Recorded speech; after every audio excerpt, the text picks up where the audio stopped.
آج ہو رہا ہے یہ پروان سن کر یہاں رو رہا ہے، بلا لے خدایا اسے بھی حرم میں، بلا لے خدایا اسے بھی حرم میں، لگی آگ دل کی بجھا دے وہاں یا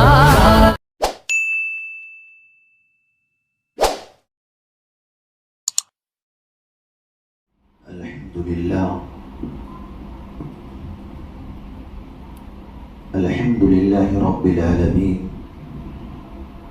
والصلاة والسلام على أشرف المرسلين وعلى آله وأصحابه أجمعين. أما بعد، فأعوذ بالله من الشيطان الرجيم. بسم الله الرحمن الرحيم. من عمل صالحا من ذكر وهو مؤمن فلنحيينه حلالا طيبا ولنجزينهم بأحسن ما كانوا يعملون. وقال الله تبارك وتعالى في الكلام المجيد والفرقان الحميد: ولله على الناس حج البيت من استطاع إليه سبيلا. وقال الله سبحانه وتعالى في الكلام المجيد والفرقان الحميد: قل اللهم مالك الملك تؤتي الملك من تشاء وتنزع الملك ممن تشاء وتعز من تشاء وتذل من تشاء بيدك الخير إنك على كل شيء قدير. تولج الليل في النهار وتولج النهار في الليل وتخرج الحي من الميت وتخرج الميت من الحي وترزق من تشاء بغير حساب. صدق الله المولانا العظيم، وصدق رسوله النبي الأمين المتين الكريم، ونحن على ذلك لمن الشاهدين والشاكرين والحمد لله رب العالمين. میرے محترم بزرگوں اور دوستوں، پردہ نشین میری ماں اور بہنوں، السلام علیکم ورحمۃ اللہ وبرکاتہ۔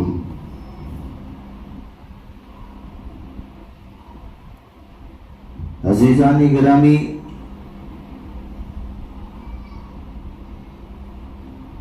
یہ ماہ ذی الحجہ بہت یادگار مہینہ ہے، اور اس مہینے کے اندر اللہ پاک نے اپنے پیارے محبوب، اپنے دوست حضرت ابراہیم علی نبینا علیہ الصلاۃ والسلام سے ایسی قربانیاں لی، ایسے امتحانات لیے کہ آج پوری کائنات کے اندر یہ عمل اور یہ سلسلہ ہوتا چلا آ رہا ہے۔ میرے محترم بزرگوں اور دوستوں، آئیے سب سے پہلے ایک مرتبہ درود پاک پڑھ لیں۔ جزا اللہ ان محمد ما هو اہلہ صلی اللہ علیہ وسلم۔ میرے محترم بزرگوں اور دوستوں، ہم ایسے نبی کی امت ہیں کہ جس نبی کے امتی بننے کے لیے انبیاء علیہ السلام بھی دعا کیا کرتے تھے۔ ہم ایسے نبی کی امت ہیں کہ اگر اپنی انگلی کو آسمان کی طرف، چاند کی طرف اشارہ سے اٹھا دے تو چاند کے 2 ٹکڑے ہو جائیں، اپنے رخ انور کو آسمان کی طرف اٹھا دے اور بارش نہ ہو، قحط سالی کا زمانہ ہو تو بارش برسنا شروع ہو جائے۔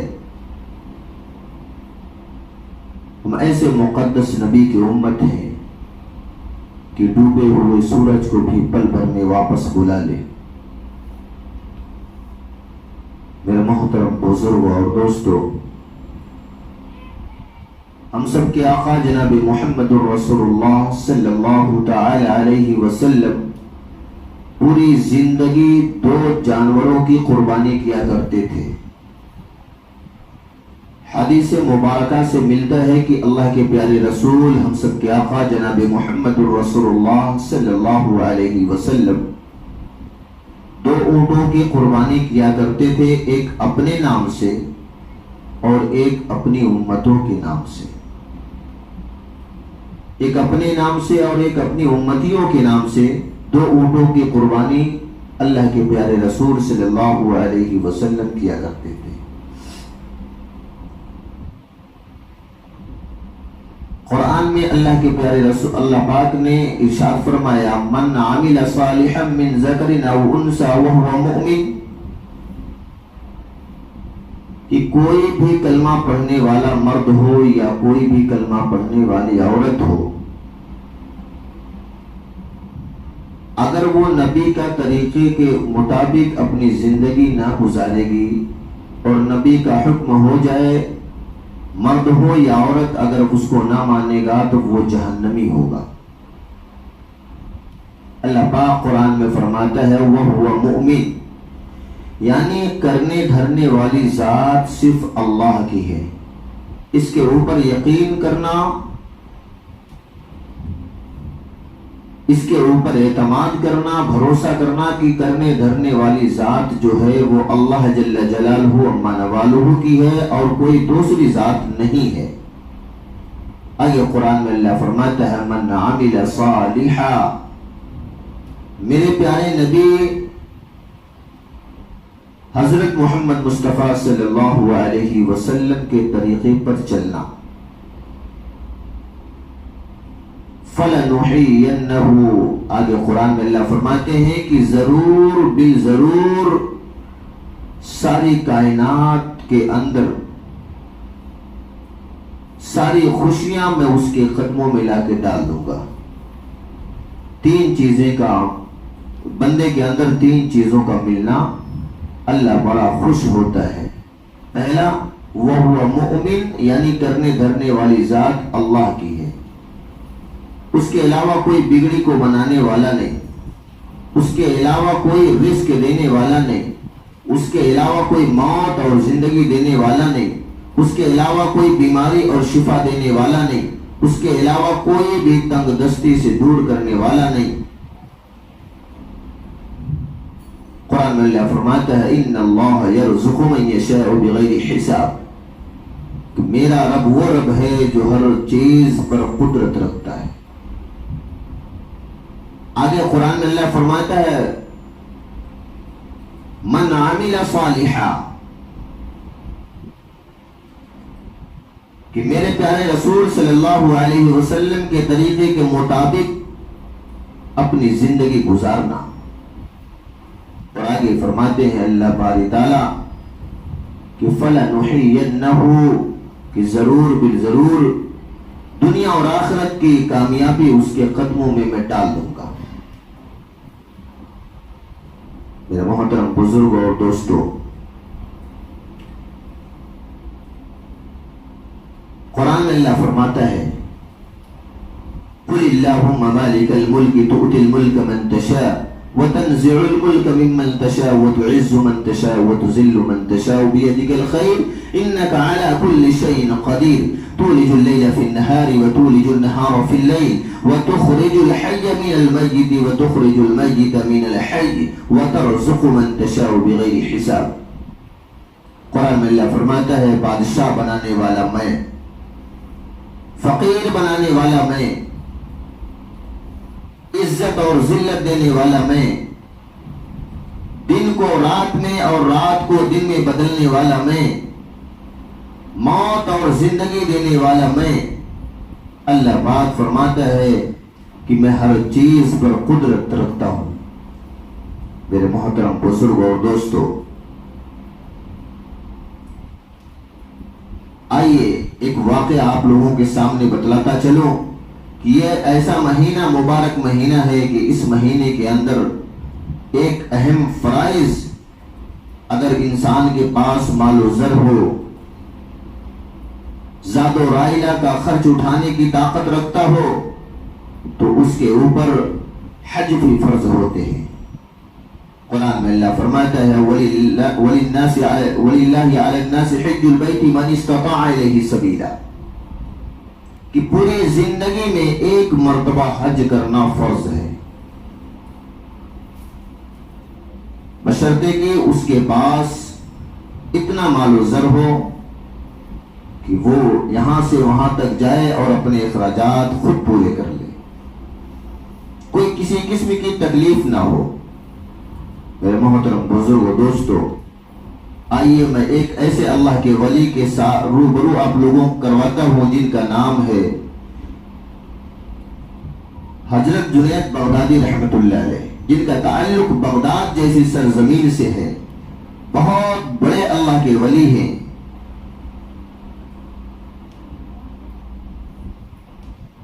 حضرت جنید بغدادی رحمت اللہ علیہ ایک مرتبہ اپنے حجرے مبارکہ کے اندر بیٹھے ہوئے تھے اور ایک نوجوان 20-21 سال کا لڑکا روتا ہوا، چیختا چلاتا ہوا، دوڑتا ہوا، پھٹے پرانے کپڑے میں، میلے کچیلے کپڑے میں، بالے بکھرے ہوئے ہیں، چہرے کے اوپر گرد و غبار لگے ہوئے ہیں، حضرت جنید بغدادی رحمت اللہ علیہ کے خانقاہ کی چوکھٹ پر پہنچ گیا اور دستخط دی، کنڈی کو کھٹکھٹایا۔ حضرت جنید بغدادی رحمت اللہ علیہ اللہ جل جلالہ و منوالہ سے اپنی لو کو لگا کے بیٹھے ہوئے تھے، ذکر و اذکار کی مجلس لگا کے بیٹھے ہوئے تھے۔ جب وہ نوجوان دروازے پر جا کر دستخط دیتا ہے، کنڈی کو کھٹکھٹاتا ہے، تو اللہ کے ولی حضرت جنید بغدادی رحمت اللہ علیہ دروازے کو کھولتے ہیں، دیکھتے ہیں ایک نوجوان لڑکا کھڑا ہوا ہے جس کے چہرے سے پتہ یہ چلتا ہے کہ یہ کافی دور دراز سے آیا ہوا ہے، اس کے چہرے کے اوپر گرد و غبار لگے ہوئے ہیں، تھکاوٹ کے آثار ظاہر ہو رہے ہیں، بال بکھرے ہوئے ہیں، کپڑے میلے کچیلے ہیں، پھٹے ہوئے ہیں اور وہ رو رہا ہے۔ حضرت جنید بغدادی رحمت اللہ علیہ کی جب نظر اس کے بچے کے اوپر پڑی، اس نوجوان کے اوپر پڑی، تو کہتے بیٹا کیا ہوا، اندر آ جاؤ، اندر آ جاؤ۔ اس میلے کچیلے کپڑے والے کو، پھٹے پرانے کپڑے والے کو حضرت جنید بغدادی رحمت اللہ علیہ حجرے مبارکہ کے اندر بلاتے ہیں اور کہتے ہیں بیٹا کیا ہوا، تم نے کھانا نہیں کھایا ہے، بھوک لگی ہوئی ہے، پانی نہیں پیا ہے، پیاس لگی ہوئی ہے، کیا چاہیے بیٹا، تیرے کپڑے پھٹے ہوئے ہیں، کپڑے چاہیے۔ تو اس نوجوان نے کہا کہ اے اللہ کے ولی، مجھے بھوک کی شدت کتنا بھی تڑپائے، میں کھانا بھوکا رہنا پسند کروں گا، اور مجھے پیاس کی شدت کتنی بھی لگے میں پیاسا رہ سکتا ہوں، لیکن میرے دل کے اندر ایک طوفان مچا ہوا ہے، یہ حج کا موسم ہے، لوگ اللہ کے گھر کی طرف جا رہے ہیں، حج کے لیے جا رہے ہیں، میرا دل مچل رہا ہے، اللہ کے ولی میں بھی حج پہ جانا چاہتا ہوں، مجھے کھانا ملے نہ ملے، پانی ملے نہ ملے، کپڑے ملے نہ ملے، مجھے کوئی فرق نہیں پڑتا، لیکن اللہ کے ولی میں حج پہ جانا چاہتا ہوں۔ تو اللہ کے ولی حضرت جنید بغدادی رحمت اللہ علیہ نے فرمایا بیٹا ٹھیک ہے، جب حج پہ جانا چاہتے ہو تو چلے جاؤ۔ اس نوجوان نے کہا میرے پاس کچھ بھی نہیں ہے،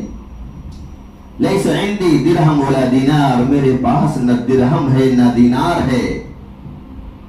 اس اللہ کے ولی حضرت جنید بغدادی رحمت اللہ علیہ نے کہا بیٹا جب تیرے پاس درہم دینار روپے پیسے نہیں ہیں تو تیرے اوپر حج فرض بھی نہیں ہے،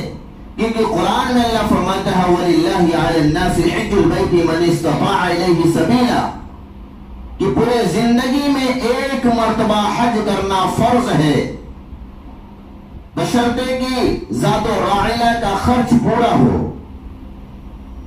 میرے محترم بزرگوں، دوستو، اس نوجوان نے کہا کہ اللہ کے ولی میں آپ کے پاس مسئلے پوچھنے نہیں آیا، اللہ کے ولی آپ مجھے مسئلے مت بتلائیں، مجھے حج پہ جانا ہے، اس کے لیے انتظام فرما دیں۔ اللہ کے ولی حضرت جنید بغدادی رحمت اللہ علیہ کھڑے ہوتے ہیں اور اپنے جبے کی تھیلی کے اندر ہاتھ ڈالتے ہیں اور ایک بہت پرانا سکہ نکال کے اس نوجوان کے ہاتھ کے اوپر رکھتے ہیں اور کہتے ہیں بیٹا لے اور اب حج پہ چلا جا۔ وہ وہ نوجوان جب اس سکے کو اپنے ہاتھ پہ لیتا ہے تو دیکھتا ہے اس کے اوپر تو زنگ لگ گئے ہیں، بہت پرانا سکہ معلوم ہوتا ہے۔ بہت خوش ہوا اس نوجوان، وہ نوجوان اتنا خوش ہوا اور نکل گیا گھر سے، اس اللہ کے ولی کے حجر مبارکہ سے نکلتا ہوا، بھاگتا ہوا جا رہا تھا، چلاتا ہوا کہ اب میں حج پہ جا رہا ہوں، اب میں حج پہ جا رہا ہوں۔ اتنے میں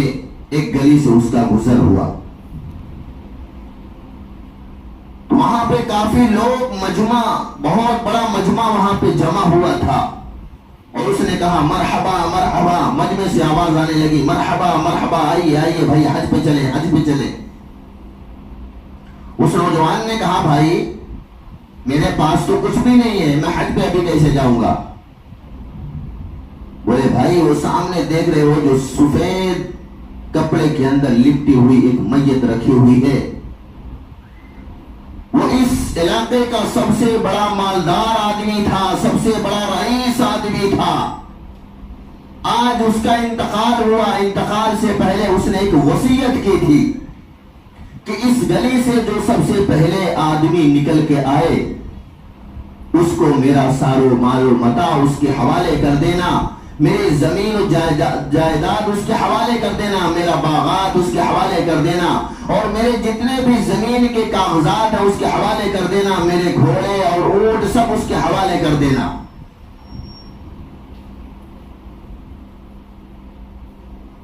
مجمع میں جتنے لوگ تھے سب نے کہا بھائی وہ بہت بڑے جو مالدار تھے، رئیس تھے، وہ یہ بات ہے اور یہ وصیت کر کے اس دنیا سے چلے گئے، اور اس گلی سے سب سے پہلے آنے والے شخص آپ ہیں۔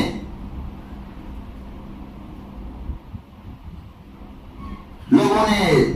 جنازے کی نماز وغیرہ پڑھنے کے بعد تدفین کی، اس کے بعد حج کے لیے نکلنا تھا۔ وہ نوجوان نے کہا بھائی مجھے کچھ نہیں چاہیے، ایک اونٹ دے دو اور میں حج پہ چلا جاؤں۔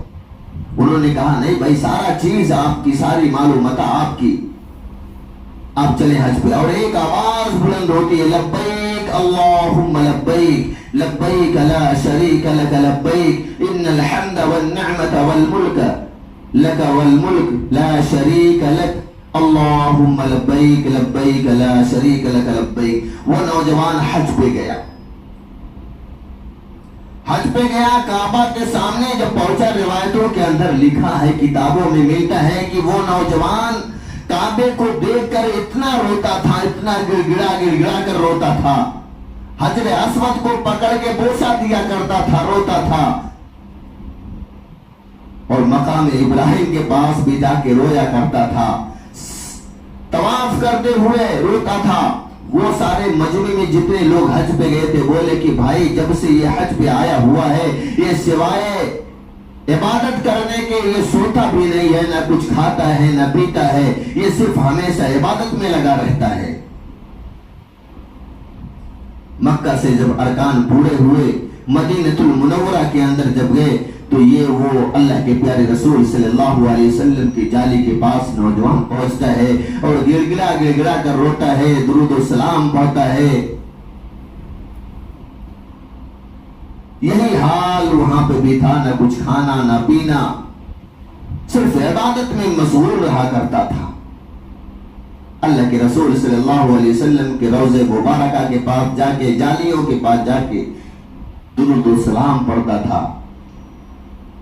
حج کے ارکان جب پورے ہوئے واپس وہ اپنے گاؤں کی طرف آنے لگا، سارے قافلے والے مجمع میں جتنے لوگ تھے قافلہ بنا کے واپس آنے لگے، اور آئے اسی میدان میں جس میدان سے وہ لوگ گئے تھے، وہاں پہ جب پہنچے ہیں تو آپس میں لوگ ملاقات کرنے لگے، سلام کرنے لگے، مصافحہ کرنے لگے، گلے ملنے لگے، الوداع کہنے لگے، اور کہنے لگے بھائی یہ سارا مال و متاع ہے اور یہ ساری زمین جائیداد کے کاغذات ہیں، یہ آپ کے حوالے،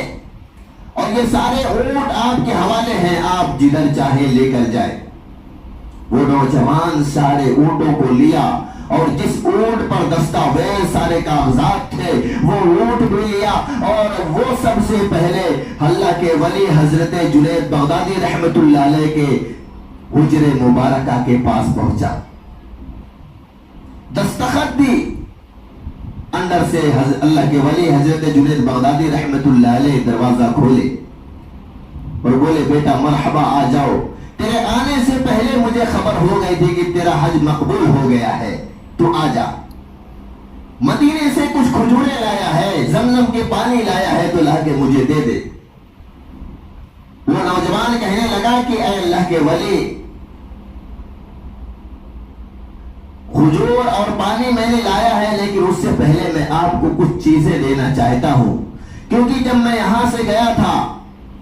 جب میں گلی سے باہر نکلا میدان کی طرف، تو مجھے سارے لوگوں نے، وہاں پہ ایک مجمع تھا، سارے لوگوں نے بلایا، اور وہاں پہ ایک میت رکھی ہوئی تھی، وہ بادشاہ کی میت تھی، وہ بہت بڑے رئیس اور مالدار کی میت تھی۔ اس نے وصیت کر کے یہ گیا تھا کہ اس گلی سے سب سے پہلے جو شخص نکلے گا اس کو حج پہ بھی لے جانا، اور یہ سارا میرا مال و متاع اس کے حوالے کر دینا، سارے جائیداد کے کاغذات اس کے حوالے کر دینا، میری باغ اور میرے زمین اور جائیداد کے مالک اس کو بنا دینا، اور وہ ساری چیزیں میں سارا دستاویز آپ کو اوپر لاد کر لایا ہوں، اور آپ اس کو قبول کر لیں۔ اللہ کے ولی حضرت جنید بغدادی رحمت اللہ علیہ نے کہا کہ بھاگ جا، یہاں سے نکل جا، جس مال کو، جس چیز کو میں نے 40 سال سے اپنے پیروں سے ٹھوکر مارتا رہا، آج تو میرے دہلیز تک پہنچا دیا، مجھے اس کی ضرورت نہیں، تو بھی نکل جا، اور یہ سارا چیز یہاں سے لے کر چلا جا، سارے دستاویز یہاں سے لے کر چلا جا، مجھے کسی چیز کی ضرورت نہیں ہے، میں نے 40 سال سے اس چیزوں کو میں اپنے پیر کی جوتیوں سے ٹھوکر مارتا تھا۔ میرے محترم بزرگوں اور دوستوں، وہ نوجوان کہنے لگا کہ اللہ کے ولی قبول کر لیں، لیکن اللہ کے ولی کا چہرہ زرد ہو گیا، غصے سے آلود، چہرہ کا رنگ بدل گیا، کیفیت بدل گئی۔ وہ نوجوان جانے لگا، اللہ کے ولی نے کہا اے نوجوان رک ذرا، وہ میں نے جو تجھے سکے دیے تھے وہ سکے مجھے واپس کر دے، کیونکہ مجھے معلوم ہے کہ وہ سکہ تیرا خرچ نہیں ہوا ہے۔ اس نوجوان نے کہا کہ اللہ کے ولی ساری چیزیں آپ لے لو، لیکن یہ سکہ مت لیجئے، یہ سکہ میرے پاس رہنے دیجئے۔ لیکن اللہ کے ولی حضرت جنید بغدادی رحمت اللہ علیہ نے کہا نہیں، لاؤ میرا وہ سکہ، مجھے واپس کرو، مجھے واپس دو۔ وہ نوجوان اپنی جیب کے اندر ہاتھ ڈالتا ہے اور اس سکے کو نکال کے اللہ کے ولی حضرت جنید بغدادی رحمت اللہ علیہ کے خدمت میں پیش کرتا ہے۔ اللہ کے ولی اس سکے کو پکڑتے ہیں اور جنگل کی طرف پھینک دیتے ہیں، بولتے ہیں تو تجھ سے پہلے 23 لوگوں نے اس سکے سے جا کے حج کیا تھا، تو 24واں تھا، اور تو کیا سمجھتا ہے کہ یہ سکے کی بدولت تو نے حج پہ گیا؟ اگر جنید، اللہ کی قسم، اگر جنید اپنے پیر کی جوتی بھی تجھے دے دیتا تو بھی تو حج پہ چلا جاتا، اگر جنید اپنے ہاتھوں سے مٹی بھی اٹھا کے زمین سے دے دیتا تب بھی تو حج پہ چلا جاتا۔ آج اس سکے سے تجھ سے پہلے 23 لوگوں نے حج پہ گیا اور سب کے حج مقبول ہوئے، اور تو 24واں تھا، تو بھی حج پہ گیا، اسی سکے کو لے کر کے تیرا بھی حج مقبول ہو گیا تھا۔ میرے محترم بزرگوں دوستوں، بتانے کا مطلب یہ ہے کہ وہ مومن، قرآن میں اللہ فرماتا ہے کہ کرنے دھرنے والی ذات اللہ کی ہے، جو اللہ کا ہو جاتا ہے اللہ اس کا ہو جاتا ہے۔ اللہ کہتا ہے کہ میرے بندے تو میرے سامنے جھک جا، تو میرے سامنے سجدہ ریز ہو جا، میں ساری دنیا تیرے قدموں میں لا کے ڈال دوں گا، ساری دنیا کی دولت میں تیرے قدموں میں لا کے ڈال دوں گا۔ میرے محترم بزرگوں اور دوستوں، آگے قرآن میں اللہ فرماتا ہے من عمل صالحا، یہ پیارے رسول صلی اللہ علیہ وسلم کے طریقے کے مطابق زندگی گزارنا، اللہ کے رسول صلی اللہ علیہ وسلم کے طریقے کے مطابق زندگی گزارنا۔ قرآن میں اللہ فرماتا ہے وَمَا آتَاكُمُ الرَّسُولُ فَخُذُوهُ وَمَا نَهَاكُمْ عَنْهُ فَانْتَهُوا، کہ اگر میرا محبوب کسی چیز کو کرنے کا حکم کرے تو وہ کرنا اس کے لیے ضروری ہو جائے گا، اور میرا محبوب اگر کسی چیز سے روکے تو اس سے رکنا بھی اس کے لیے ضروری ہو جائے گا۔ میرے محترم بزرگ دوستو، صحابہ اکرام کی زندگی اٹھا کر دیکھو، مدینہ المنورہ کے اندر اللہ کے رسول صلی اللہ علیہ وسلم تشریف فرما ہے، اور ایک بشر نام کا شخص آتا ہے اور اللہ کے رسول صلی اللہ علیہ وسلم سے کچھ سوال کرتا ہے. مدینہ المنورہ کا واقعہ ہے. اللہ کے رسول صلی اللہ علیہ وسلم اس کے سوال کا جواب دیتے ہیں. وہ شخص کہتا ہے کہ اللہ کے رسول صلی اللہ علیہ وسلم مجھے نہیں سمجھ میں آیا, مجھے سمجھ میں نہیں آیا. اللہ کے رسول صلی اللہ علیہ وسلم کی عدالت سے اٹھ کر کے حضرت ابو بکر صدیق رضی اللہ تعالی عنہ کے پاس پہنچتا ہے, اور ان کے پاس جب پہنچتا ہے تو کہتا ہے کہ میں اللہ کے رسول صلی اللہ علیہ وسلم کے پاس گیا ہوا تھا اور میں نے ان سے کچھ باتیں پوچھی لیکن میرے سمجھ میں نہیں آیا, اس لیے اے ابو بکر میں تیرے پاس آیا ہوں, کیونکہ تو سسر بھی ہے اللہ کے رسول صلی اللہ علیہ وسلم کا, اور تو دوست بھی ہے, رفیق بھی اللہ کے رسول صلی اللہ علیہ وسلم کا, اس لیے میں تیرے پاس آیا ہوں اور تو میرے سوالوں کا کچھ جواب دے دے. حضرت ابو بکر صدیق رضی اللہ تعالی عنہ سے جب وہ شخص سوال کیے اور حضرت ابو بکر صدیق رضی اللہ تعالی عنہ نے بھی ان سوالوں کے جواب دیے, لیکن کہا کہ میرے سمجھ میں نہیں آیا, تیری بات میرے سمجھ میں نہیں آ رہی. پھر وہاں سے اٹھتا ہے اور حضرت عمر فاروق رضی اللہ تعالی عنہ کے پاس پہنچتا ہے اور کہتا ہے کہ اے عمر, میں اللہ کے رسول صلی اللہ علیہ وسلم کے پاس گیا ہوا تھا اور میں نے ان سے کچھ باتیں کی, میں نے ان سے کچھ سوال کیے اور وہ مجھے جواب دیے, لیکن ان کی بات مجھے سمجھ میں نہیں آئی. میں اس کے بعد حضرت ابو بکر صدیق رضی اللہ تعالیٰ عنہ کے پاس گیا اور ان سے بھی سوال کیے,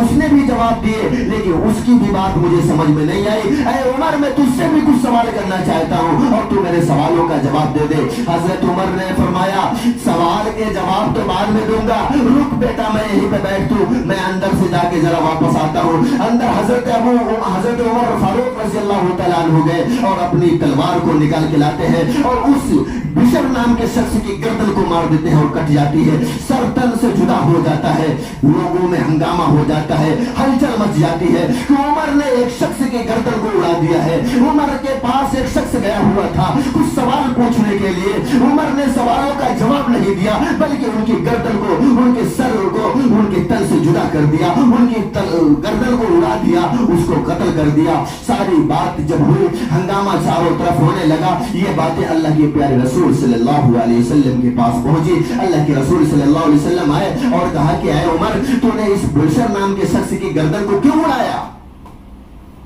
حضرت عمر فاروق رضی اللہ تعالیٰ عنہ کہنے لگے کہ یہ شخص کہنے لگا مجھ سے, میں اللہ کے رسول صلی اللہ علیہ وسلم کے پاس گیا تھا اور میں نے کچھ سوال کیے, اللہ کے رسول صلی اللہ علیہ وسلم نے اس کے جواب دیے, لیکن مجھے اللہ کے رسول صلی اللہ علیہ وسلم کی باتیں سمجھ میں نہیں آ رہی تھی, مجھے ان کی باتیں اچھی نہیں لگی. اس کے بعد میں حضرت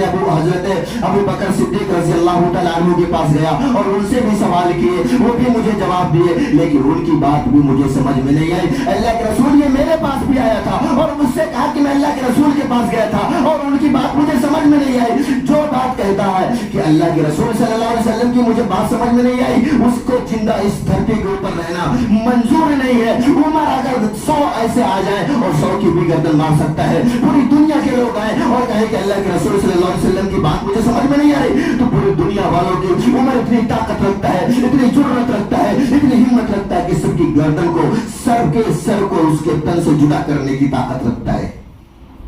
کہ اللہ کے رسول صلی اللہ علیہ وسلم کی بات اس کو سمجھ میں نہیں آئی, اس کا جینے کا اس دھرتی کے اوپر حق نہیں ہے. میرے محترم بزرگوں, دوستو, ایسا عشق تھا. قرآن میں اللہ فرماتا ہے کہ میرا محبوب اگر کسی کام کو کرنے کا حکم کرے یا میرا محبوب کچھ بتائے تو وہ اس کے لیے ضروری ہو جاتا ہے. وَمَا آتَاكُمُ الرَّسُولُ فَخُذُوهُ وَمَا نَهَاكُمْ عَنْهُ فَانْتَهُوا.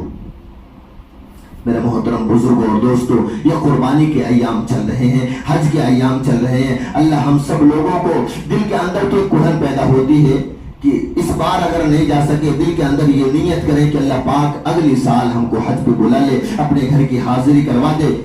اور اپنے محبوب جناب محمد الرسول اللہ صلی اللہ علیہ وسلم کے روضہ مبارکہ کا دیدار کروا دے, مسجد نبوی کے اندر کچھ عبادات کرنے کی توفیق نصیب فرما دے. اور جو یہ مہینہ چل رہا ہے ذی الحجہ کا, یہ 10ویں تاریخ, 9, 8 اور 9, 10, اس ایام کے اندر حضرت ابراہیم علیہ نبی علیہ السلام کو اللہ پاک نے خواب کے ذریعے سے بتلایا تھا کہ اے میرے ابراہیم، تم میرے راستے میں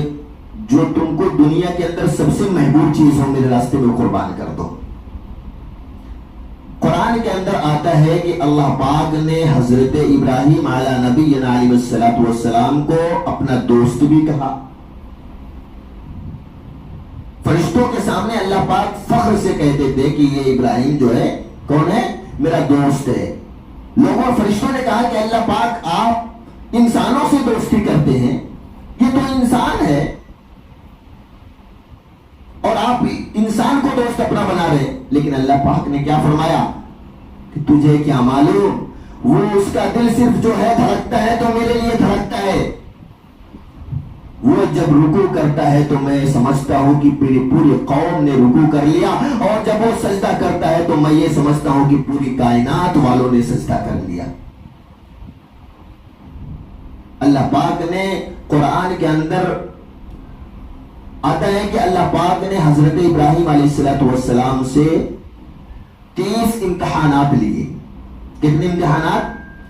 30 امتحانات لیے۔ اس 30 امتحانات میں سب سے بڑے 4 امتحان اللہ نے دیے۔ کتنے امتحان؟ 4 امتحان اللہ نے لیے۔ پہلا امتحان اللہ نے لیا کہ حضرت ابراہیم علیہ السلام کو آگ میں ڈالا۔ دوسرا امتحان اللہ نے لیا کہ بچہ پیدا ہوا تقریباً 60 سال کی عمر میں، اور اللہ پاک نے حکم دے دیا کہ اپنی بیوی اور بچے کو لے کر کے جاؤ اور یعنی جنگل کے اندر چھوڑ کے آ جاؤ، چٹیل میدان میں چھوڑ کے آ جاؤ، جہاں پر کچھ کھانے پینے کا سامان نہ ہو، ایسی جگہوں پہ جہاں پہ جن اور انس کا سایہ بھی نہ جاتا ہو، جہاں پر کافی دور دور تک انسانوں کا پتہ نہ ہو، ایسی جگہوں پہ اپنے بیوی اور بچے کو لے کے جا کے چھوڑ دو۔ اور تیسرا اللہ پاک نے امتحان لیا جب حضرت اسماعیل علیہ نبی علیہ السلام وہ بھی نبی بن گئے، جب 7 سال کی عمر کے ہوئے تو اللہ پاک نے کہا کہ اے میرے ابراہیم، میرے راستے میں جو دنیا کے اندر تجھے سب سے زیادہ محبوب ترین چیز ہو وہ میرے راستے میں قربان کر دو۔ یعنی اللہ پاک نے حضرت اسماعیل علیہ السلام کی قربانی مانگی۔ 60 سال کی عمر میں بچہ ہوا، اور 7 سال کی عمر کا بچہ جب ہو گیا تو باپ کا لگاؤ بچے سے بہت ہو جاتا ہے، باپ کی محبت بچوں کو بہت ہو جاتی ہے۔ اللہ پاک نے اس بچے کی قربانی کو مانگا۔ اللہ پاک نے 4 بڑے بڑے امتحان اللہ سے لی، اللہ کے رسول حضرت ابراہیم علیہ السلام سے لیے۔ اور ایک تو اللہ پاک نے جب پیدا کیا تھا حضرت ابراہیم علیہ السلام کو، اللہ پاک اس دنیا کے اندر بھیجا تھا تو ایسے گھرانے کے اندر بھیجا تھا جس گھر میں بتوں کی عبادت ہوتی تھی۔ ان کے والد محترم جو تھے وہ خود بت اپنے ہاتھوں سے بناتے تھے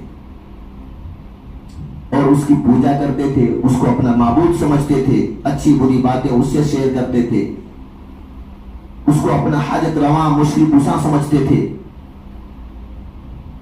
انشاءاللہ عید الاضحیٰ کے وقت میں یہ ساری گفتگو ہوگی۔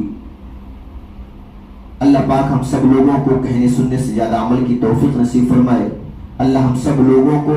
حج مقبول مبرور کرنے کی توفیق نصیب فرمائے۔ اللہ ہم سب کو لوگوں کو دل کے اخلاص، اور کیونکہ اللہ کو دل کی نیت پسند، اللہ کو دل دیکھتے، اللہ پاک دل کی نیت کیسی بندے کی۔ قربانی بھی کرے انسان تو اللہ پاک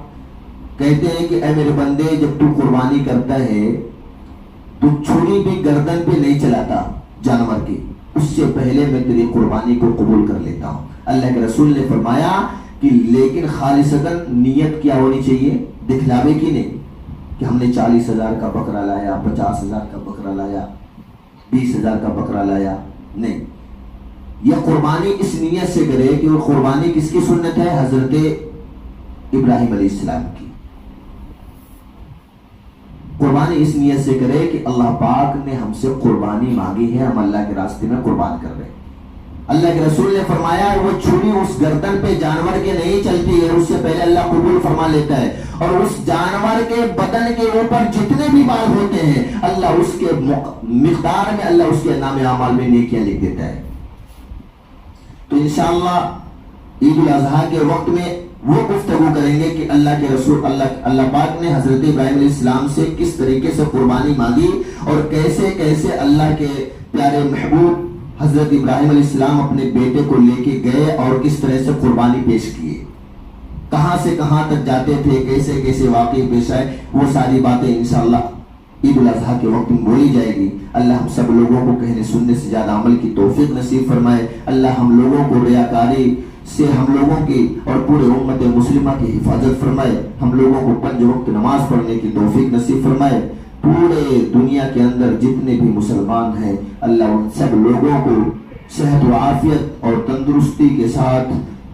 اور پورے طور سے ایمان کے اوپر جمع ہو کر اس دنیا سے واپس جانے کی توفیق نصیب فرمائے۔ وما علینا الا البلاغ۔